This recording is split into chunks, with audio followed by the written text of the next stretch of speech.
Selamat malam, Anda menyaksikan Headline News pukul 21 waktu Indonesia Barat. Pemirsa, Polda Metro Jaya telah menetapkan Buniyani sebagai tersangka terkait dugaan pencemaran nama baik.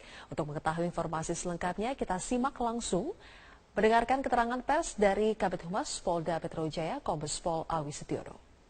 Romawi 10 2016 PMJ di Reskrim Sus pada tanggal 7 Oktober 2016. Kita ketahui bersama bahwasannya LB tersebut pelapornya adalah Andi Windo Wahidin SHMH.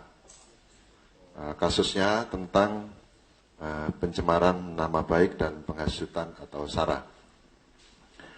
Adapun untuk identitas terlapor, yaitu nama BY, jenis kelamin laki-laki, tempat tanggal lahir Lombok Timur 16 Mei 1969, pekerjaan dosen agama Islam, Kewarganegaraan Indonesia, alamat Kalibaru, Permai, Blok B2,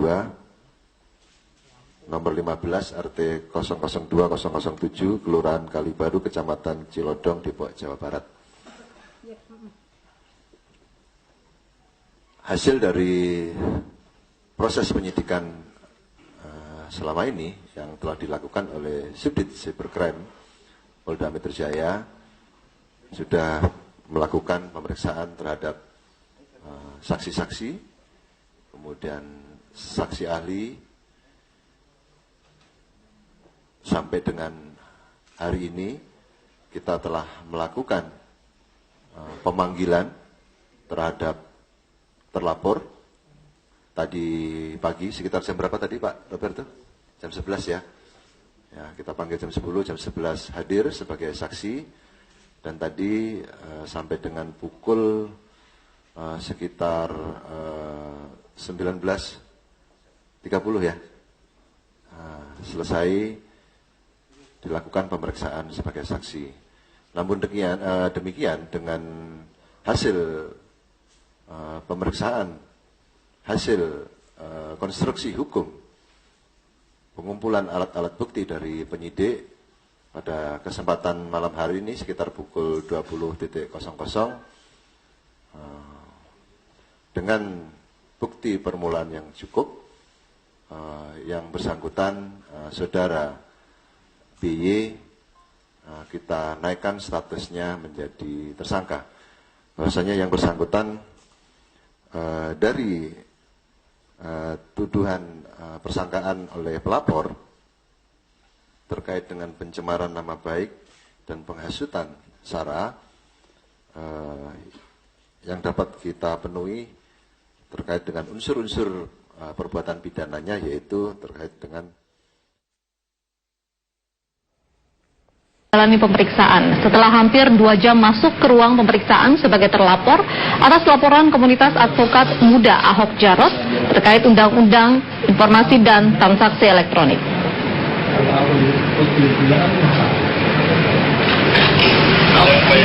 Buniyani keluar pada pukul 12 didampingi oleh tim kuasa hukumnya. Buniyani keluar untuk istirahat terlebih dahulu. Pemeriksaan akan dilanjutkan kembali sekitar pukul 14 waktu Indonesia Barat. Buniyani belum bersedia memberikan keterangan kepada awak media. Bahkan Buniyani meminta awak media untuk melakukan wawancara saat pemeriksaan usai. Mengingat sampai saat ini baru dilakukan pemeriksaan data diri ataupun CP. Belum ada pemeriksaan apapun termasuk pertanyaan-pertanyaan yang diajukan untuk dirinya. Sebelumnya, Buniyani masuk ke Direktorat Reserse Kriminal Khusus Polda Metro Jaya pada pukul 10.15 waktu Indonesia Barat dengan didampingi oleh tim kuasa hukumnya. Pemeriksaan kali ini merupakan pemeriksaan perdananya sebagai terlapor.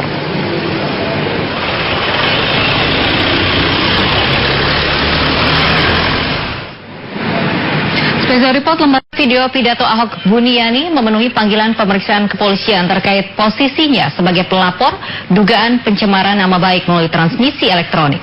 Buniyani melaporkan Ketua Advokat dan Tim Sukses Ahok Jarot, Wanas Alaidin dan Guntur Romli ke Polda Metro Jaya atas tuduhan telah memotong dan mengedit video pidato Ahok yang diunggah. Begini saja, Anda riset yang bagus, baru nanya ke saya. Kalau itu kan Anda nggak profesional jadi wartawan. Anda tidak profesional jadi wartawan kalau Anda tidak melakukan riset.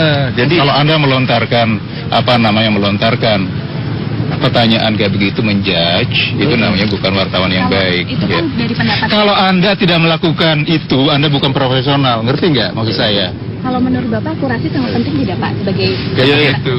Oke, ya. Anda memaksa saya untuk melakukan sesuatu, saya bisa somasi Anda. Udah, Anda terus menerus kayak begitu. Ini kadang. Terima kasih Pak Buni. Seperti inilah reaksi Buniani saat menanggapi pertanyaan dari salah satu media atas kasus dugaan menyebarkan informasi menyesatkan yang menjerat dirinya. Buniani terlihat emosional Begini saja. akan mensomasi media televisi swasta tersebut. Anda nggak profesional jadi wartawan. Buniani tiba di Polda Metro Jaya dengan didampingi kuasa hukumnya. Tidak melakukan riset. Kuasa hukum Buniani, Adwin Rahadian, menilai seharusnya proses hukum yang menimpa kliennya dihentikan sejalan dengan penetapan Ahok sebagai tersangka. Itu Anda bukan profesional, ngerti nggak? Namun kepolisian tetap melanjutkan kasus tersebut karena dinilai memiliki substansi yang berbeda dengan penetapan Ahok sebagai tersangka. Ini merupakan panggilan yang kedua kalinya setelah mangkir pada panggilan pertama. Selain sebagai pelapor dugaan pencemaran nama baik, Buniani juga telah dilaporkan oleh tim sukses Ahok Jarot atas dugaan memotong dan mengedit video Ahok yang melanggar Undang-Undang ITE. Bahwa laporan Pak Buni terhadap orang-orang yang diduga memfitnah mencemarkan nama baik itu sekarang prosesnya dinaikkan ke penyidikan. Nah, kalau sudah penyidikan, mereka-mereka ini kan berpotensi sebagai tersangka. Yang kedua, bahwa dengan dinyatakan Pak Ahok itu sebagai tersangka, secara tidak langsung apa yang dituduhkan kepada Pak Buni ini terbantahkan. Ya, diantaranya pada acara salah satu partai pendukungnya, kemudian pada saat wawancara di Balai Kota, dan beberapa tempat lain. Apakah alat bukti itu bisa memenjarakan Ahok? Oh, sangat. Bahkan kami minta Ahok ini segera ditahan. Sekali lagi segera ditahan. Tolong catat baik-baik, sepanjang sejarah penegakan hukum di Indonesia tidak ada satupun tersangka dalam kaitannya dengan pasal 156 KUHP yang tidak ditahan. Tidak ada, semua ditahan. Mulai dari dulu ada kasus Pak Permadi, SH, kemudian Aris Wendo, Atmowiloto, Ria Aminuddin, Ahmad Musadek, kemudian Yusman Roy, semua terkait daripada pasal 156A KUHP dan semua ditahan. Jadi kalau saat ini Ahok tidak ditahan, ini menjadi presiden buruk bagi penegakan hukum di negara kesatuan Republik Indonesia. Jadi kami tetap pada prinsip pertama, harus ditahan. Sekali lagi, harus ditahan.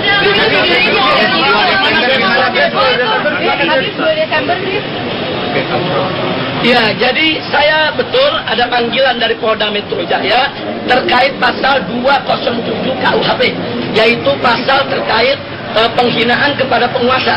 Siapa terlapornya di dalam surat tidak disebutkan. Nah, karena itu kita masih diskusikan dengan tim advokat bagaimana cara kita menyikapi daripada surat panggilan tadi. Karena sebuah surat panggilan harus jelas. Saya ini mau dijadikan saksi, terlapornya siapa. Nah, karena itu kita minta supaya Polda Metro Jaya itu bersikap profesional. Nah, jadi silakan kirimkan surat panggilan kepada saya akan datang selama 24 jam, asal surat itu jelas siapa terlapor. Nah, jadi jangan mengirimkan surat terlapornya nggak jelas. Untuk terlapor titik-titik. Nah, karena itu masih kita diskusikan dengan tim advokat kami, dan besok kita lihat keputusannya.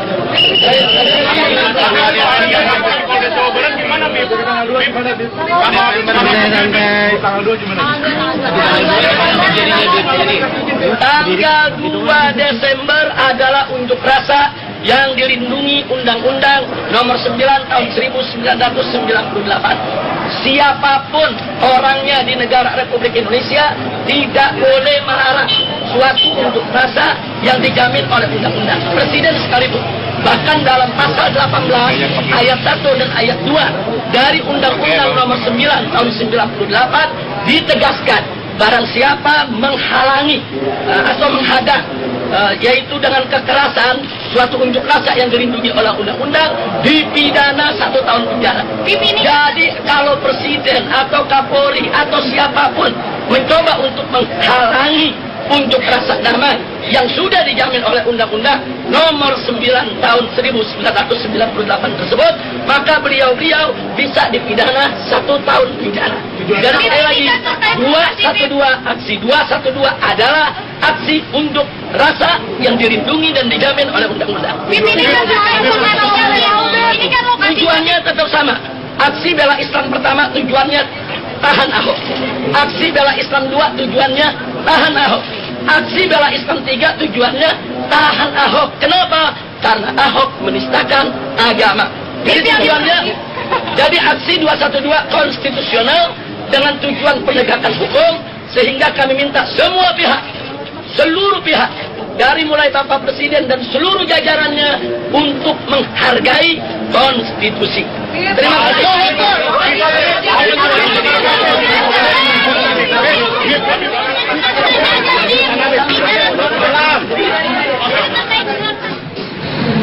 Penyidik kepada diri Pak Basuki Cahayapurnama, dan itu tentu dijawab dengan baik. Saya ingin sedikit memberikan gambaran bahwa konstruksi daripada peristiwa hukum yang menjadi objek pemeriksaan pada hari ini adalah sesungguhnya mengulang kembali keterangan yang sudah disampaikan pada proses penyelidikan sebelumnya, yaitu dengan menambahkan ataupun menyempurnakan hal-hal yang sekiranya penting untuk membuat terang perkara ini. Nah, sehingga hari ini kita sudah menyelesaikan penyidikan, kita menunggu proses lebih lanjut dari penyidik. Saya kira itulah penjelasan dari saya. Terima kasih. Ya. Terima kasih kawan-kawan. Kita terima kasih besok bapak-bapak dari Mabes, dari Serse, dari Propam akan melakukan pemeriksaan yang lain. Jadi kami sudah selesai. Terima kasih, salam dari Pak Ahok, Pak Basuki. Terima kasih sahabat-sahabat pers yang sudah sabar menunggu. Terima kasih.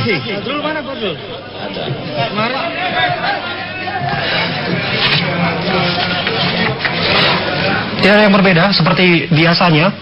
Ahok nampak irit bicara, hanya diwakilkan oleh kuasa hukumnya Sira Prawina dan tim sukses Ruhut Sitompul. Disampaikan tadi bahwa 27 pertanyaan disampaikan penyidik dipertanyakan kepada tersangka Basuki Cahayapurnama atas kasus dugaan penistaan agama yang dilakukannya. Sebelumnya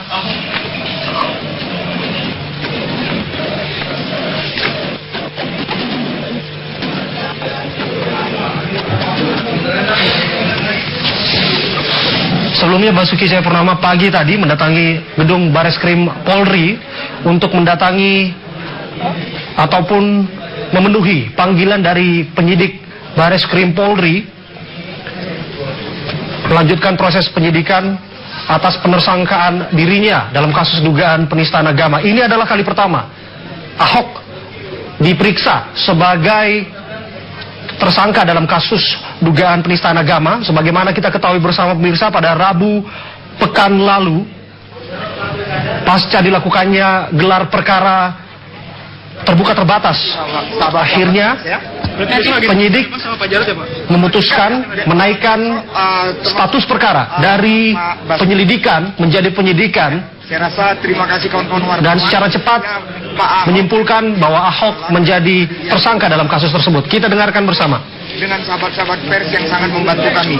Terima kasih. Bang, pertanyaan yang dipertajam tadi apa kira-kira, Bang? Jadi 40 pertanyaan waktu penyelidikan difokuskan lagi menjadi 27.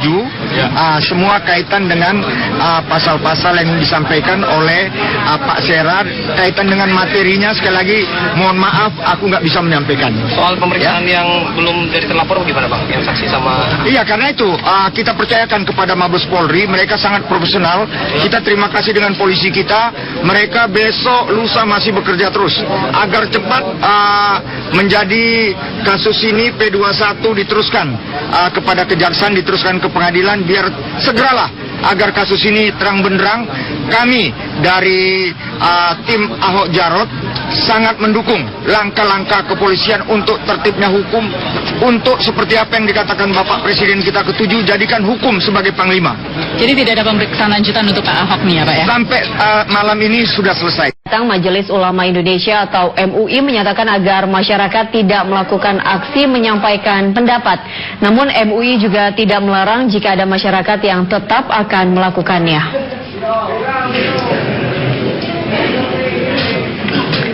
MUI meminta agar masyarakat tidak membawa nama maupun atribut MUI terkait jika akan melakukan aksi menyampaikan pendapat. Meski memperbolehkan, namun MUI mengimbau agar masyarakat untuk tidak melakukan aksi menyampaikan pendapat pada tanggal 2 Desember mendatang. Sementara terkait adanya kelompok massa yang membawa nama MUI, hal tersebut bukan bagian dari Dewan Pimpinan maupun hubungan struktural formal MUI. MUI meminta masyarakat untuk terus mengawal kasus dugaan penistaan agama yang dilakukan Basuki Cahayapurnama atau Ahok.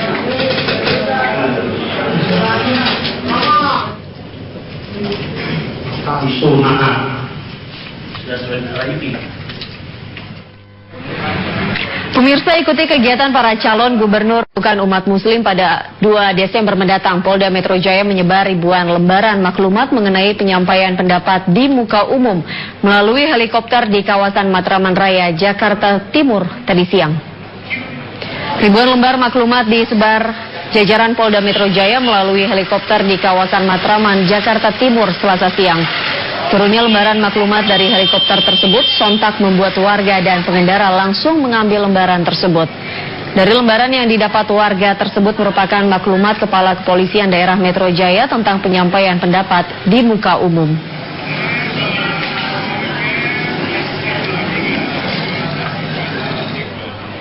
Kita beralih ke informasi lain. Hari dianggap menimbulkan sejumlah keresahan. Kapolda Metro Jaya mengeluarkan maklumat terkait aksi menyampaikan pendapat. Maklumat ini dibuat setelah Kapolda melakukan pertemuan dengan sejumlah pimpinan institusi di ibu kota.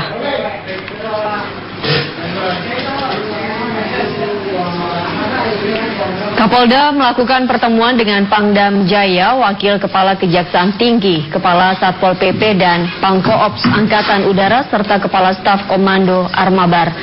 Dalam pertemuan ini direkomendasikan maklumat terkait aksi menyampaikan pendapat di muka umum. Maklumat tersebut akan dibagikan kepada warga baik secara langsung maupun disebar melalui udara. Di mana maklumat tersebut diantaranya berisi larangan membawa senjata tajam dan benda yang membahayakan, serta dilarang mengganggu ketertiban dan merusak fasilitas umum hingga melakukan provokasi yang bersifat anarkis maupun sara. Sementara untuk waktu penyampaian pendapat di muka umum dibatasi mulai pukul 6 pagi hingga maksimal pukul 6 sore.